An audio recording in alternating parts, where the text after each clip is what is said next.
Good day, YouTube. My name is Sierra. I'm a faith warrior, and if you would like to be a warrior of faith, all you have to do is have faith, of course.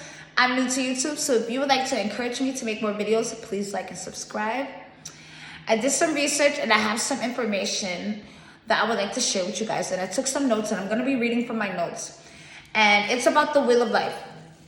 So the wheel of life. The wheel of life contains 6 realms. These realms are forms of existence or a state of mind, which beings are born according to their karma. The realms are known as situations or personality types like irascible behavior or having addictions. On the outside of the wheel depicts someone blind representing ignorance, potters representing creation, a monkey representing awareness, 2 men in a boat representing mind, body, maturity, control of behavior, a house with 6 windows representing the 6 senses, someone holding each other representing compassion, an eye pierced by an arrow representing a man named Harold Goodwinson, who was killed by an arrow in his eye, people drinking water representing passion and eagerness, a man reaching for fruit representing reproduction, plant life, seed sowing, and harvest, the lovers representing sacred union, a woman giving birth representing life, a man carrying a carcass representing death. The creature holding the wheel of life is Yama, the wrathful Dharmapala, who is lord of the hell realm. The legend is Yama was a holy man who believed he would realize enlightenment if he meditated in a cave for 40 years. In the 11th month of the 49th year, robbers entered the cave with a stolen bull and cut off the bull's head. When they realized the holy man had seen them, the robbers cut off his head also. The holy man put on the bull's head and accepted the dreadful creature of Yama. He killed the robbers, drank their blood, and threatened all of Tibet. He could not be stopped until Manjushri, Bodhisattva of wisdom, manifested as the even more terrible Dharmapala, Yamantaka, and defeated Yama. Yama became a protector of Buddhism. This story is similar to Jesus going to the mountains for 40 days and 40 nights. Bodhisattva, also known as Gayan, the goddess of mercy, and considered to be the physical embodiment of compassion. She is there in times of uncertainty, despair, and fear. The goddess exists in each of the 6 realms, helping set free all from oppression, slavery, and or imprisonment. The 6 realms of rebirth and existence are identified as gods, demigods, humans, animals, hungry ghosts, and hells. The realm of the gods, also known as the Vaz, is the highest realm of the wheel of life. The God realm has life without pain and suffering, a gift and a curse. This is because the only way to truly experience is by living life in the physical form, rebirth or being born. The Devas are at war with the realm of Asuras. The Asuras are jealous gods. These gods are hyper-competitive and fear-based. The Asuras represent authority, the government, corporations, societies, and organizations. Asuras feel superior and are also known as anti-gods. When oneself becomes enlightened, the way out of the wheel of nirvana is clear. You will ascend or descend. The wheel of life, called Bhav Chakra and Sanskrit, represents the cycle of birth and rebirth and existence in samsara. Samsara is the endless cycle of birth and death. Rebirth, pain, suffering, the opposite of nirvana, which is the condition of being free from suffering, and the cycle of rebirth, which also relates to life and death. Okay.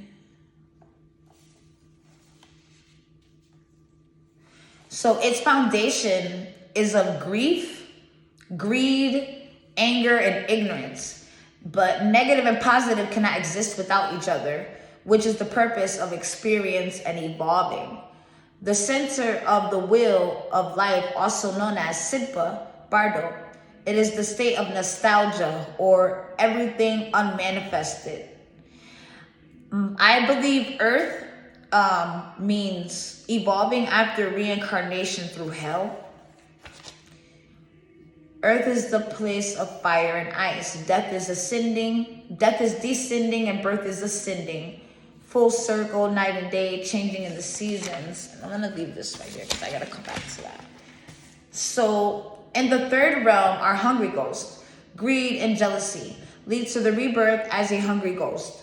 The realm of hungry ghosts is between the Asuras realm and the Hell realm. This is because the karma of their lives was not bad enough for a rebirth in the Hell realm, but not good enough for the Asuras realm. Hungry ghosts representing addictions, compulsions, and obsessions. Fourth realm is Hell, also known as Nakaras, the place of fire and ice. The realm represents torment, isolation, depravity, grief, and strife. The fifth realm is the animal realm, also known as Terkayas. This realm represents lack of ability to achieve goals, has a hard time accepting change, and is comfortable with the familiar, a system based around the economy.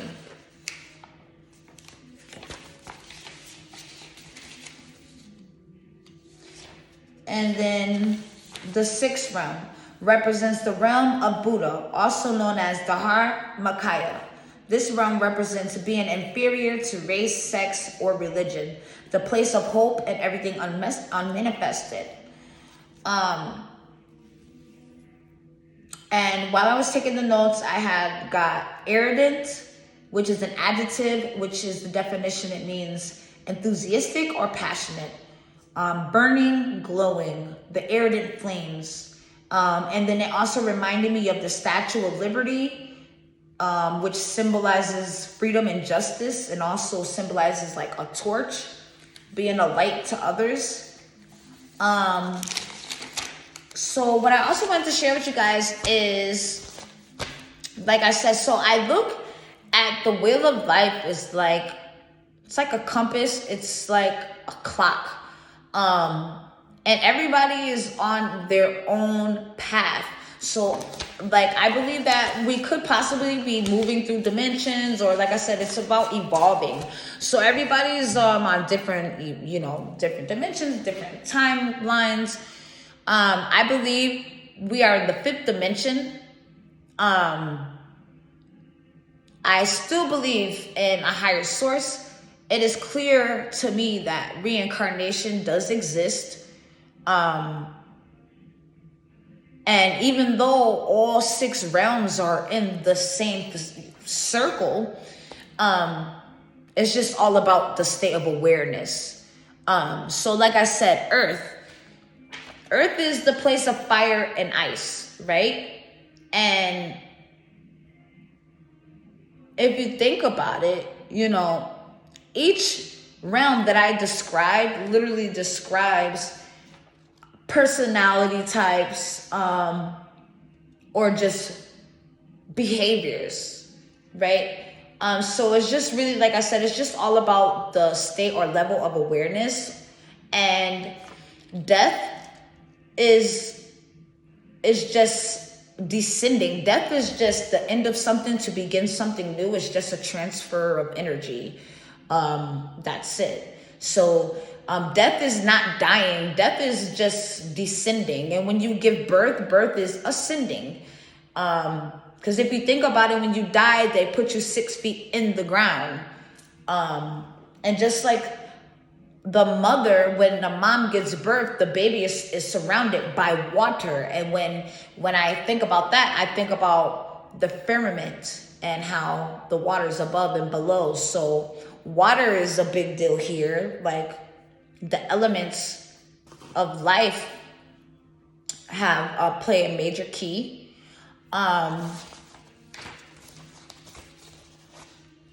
What else did I want to share with you guys? So yeah, I believe in reincarnation. I don't know about you guys, but I'm in the fifth dimension. We are definitely in the fifth dimension. And as I was taking my notes, I had gotten Israel rebelled. Israel rebelled. So I had put a post up in regards to the fallen angels on my Facebook, and I was saying, what if those fallen angels are the same angels that preach to us today? Like, they don't really talk too much about the 1/3 of the angels that have fallen from heaven. So, obviously, we're all in the same boat here. We all have learning and growing to do. We are all simply just evolving. And like I said, the world is infinite. It has no limits. It doesn't end. People do. And that's why, we reincarnate, we rebuild, we constantly evolve. Because the spirit, the soul never dies. It's simply just energy. And you can't kill energy. It just transfers, it moves around. So know that the day is don't always believe what you can see with the naked eye, because it's not always what you can see with the bare eyes. Sometimes it's about what you can't see, and like I said, there's definitely a world above us, and there's definitely a world beneath our feet under that water.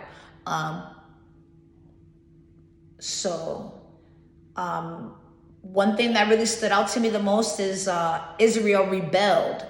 I had got heaven and Israel rebelled. So I guess this was like a choice that everyone made. Everyone wanted to have free will, because I had wrote it down. Everybody wanted free will. They wanted to do their own thing. Where did I write? Yeah, because where is it? I said,